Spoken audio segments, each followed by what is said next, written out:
Dalam hukum tata negara, jabatan wakil presiden bukan sekadar embel-embel. Ia bagian tak terpisahkan dari eksekutif. Satu paket dengan presiden, dipilih rakyat secara langsung, dan diberi mandat yang tak bisa dipangkas dengan semangat politik sesaat. Oleh karena itu, usulan pencopotan Wakil Presiden Gibran Rakabuming Raka oleh sekelompok purnawirawan TNI bukan saja menimbulkan kontroversi politik, tetapi juga menohok sendi-sendi konstitusionalisme. Beberapa hari terakhir, ruang publik kembali riuh. Forum Purnawirawan Prajurit TNI menyampaikan 8 poin tuntutan kepada Presiden Prabowo Subianto. Salah satu poin yang paling menyita perhatian adalah usulan agar Gibran dicopot melalui mekanisme Majelis Permusyawaratan Rakyat atau MPR. Seruan itu disampaikan dalam bahasa yang sopan, tapi mengandung muatan politis yang dalam.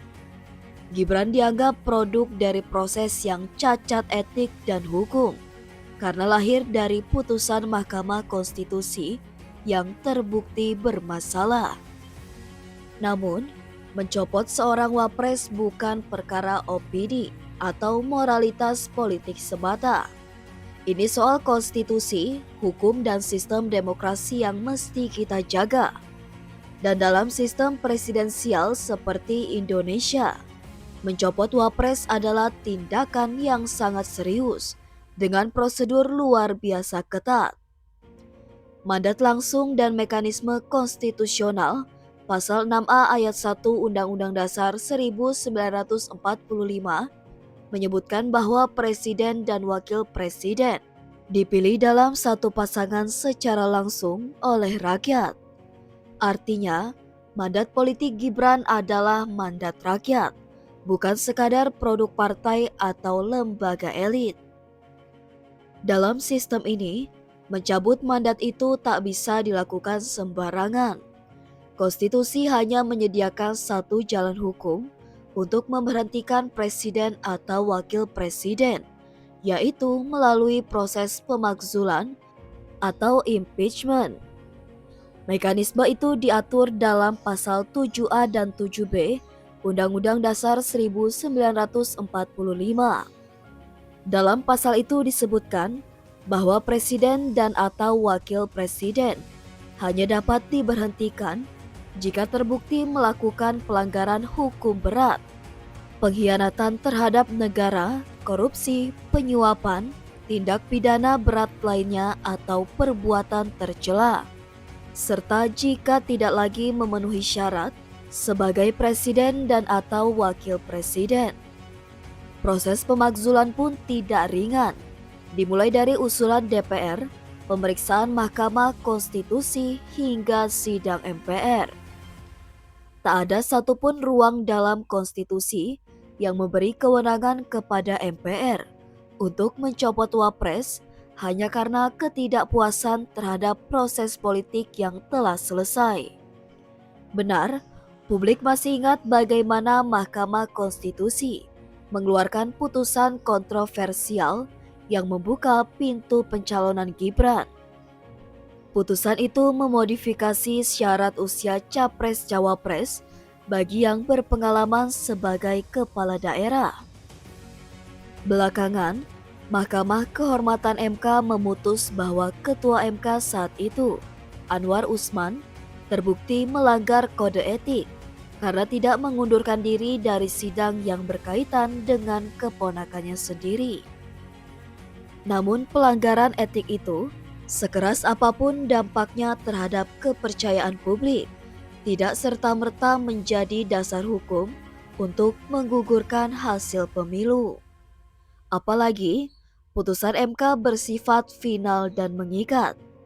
Kita boleh tidak puas, kita bisa mengkritik, tapi jalan hukum tak bisa dipaksa menyesuaikan diri dengan hasrat politik.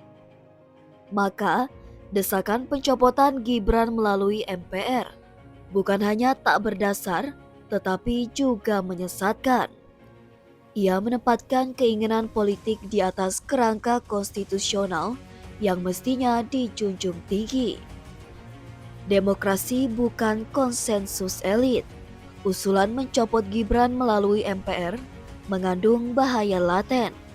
Kembalinya politik konsensus elit menggantikan mandat rakyat.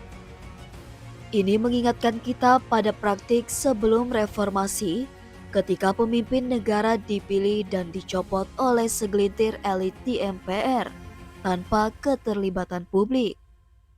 Semangat reformasi 1998 mengubah itu semua. Rakyat kini memegang kendali penuh atas siapa yang memimpin negara ini. Menghidupkan kembali MPR sebagai penentu nasib jabatan eksekutif tanpa dasar hukum yang jelas adalah langkah mundur.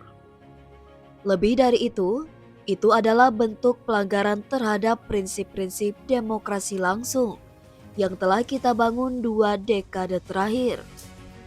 Forum Purnawirawan boleh saja kecewa dan marah, namun negara hukum tak bisa berdiri di atas kekecewaan. Negara hukum berdiri di atas prosedur, aturan main, dan penghormatan pada hasil demokrasi. Seburuk apapun hasil itu menurut sebagian pihak. Kita tidak melarang kritik, justru kritik adalah bagian penting dari demokrasi. Kita butuh para purnawirawan bicara, kita butuh masyarakat sipil bersuara. Namun, suara itu mesti disalurkan dalam koridor konstitusi, bukan dengan mengusulkan pencopotan jabatan yang diperoleh lewat pemilu, melainkan dengan memperbaiki sistem ke depan, memperkuat seleksi hakim MK, menegakkan kode etik, dan membatasi konflik kepentingan di lembaga-lembaga kunci negara. Jika merasa proses politik salah arah, mari kita dorong reformasi kelembagaan. Kita perkuat pengawasan, kita desak revisi UU Pemilu dan UU MK. Mencopot seorang wakil presiden tanpa pelanggaran hukum berat hanya akan menciptakan presiden buruk bagi masa depan demokrasi. Kita butuh etika, bukan kudeta. Masalah Gibran bukan hanya soal hukum, tetapi juga soal etika politik. Banyak pihak menilai bahwa majunya Gibran sebagai cawapres di tengah konflik kepentingan keluarga adalah bentuk ketelanjangan etika kekuasaan. Justru karena ini soal etika, penyelesaiannya harus tetap berada di jalur hukum, bukan dengan jalan pintas yang menyerupai kudeta konstitusional. Indonesia telah membayar mahal untuk bisa sampai di titik demokrasi hari ini. Kita pernah punya pengalaman kelam tentang kekuasaan tanpa batas, tentang MPR yang terlalu kuat, dan tentang pemimpin yang dipilih bukan oleh rakyat. Jangan biarkan satu masalah etika menggiring kita kembali ke masa lalu. Sebagai bangsa yang menjunjung tinggi hukum, kita tidak boleh tergoda untuk menyelesaikan masalah politik dengan jalan inkonstitusional. Kita harus menjadi warga negara yang berani marah, tetapi juga berani sabar. Karena kekuasaan yang dibangun tanpa konstitusi hanya akan melahirkan ketidakstabilan.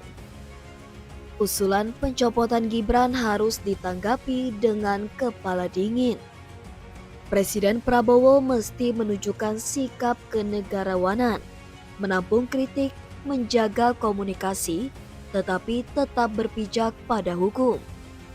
Masyarakat sipil harus tetap kritis, tetapi tidak tergoda oleh solusi yang mengabaikan prosedur demokratis. Jika konstitusi bisa ditekuk karena tekanan politik, maka tak ada lagi kepastian hukum. Dan jika itu terjadi, kita semua yang akan menjadi korban.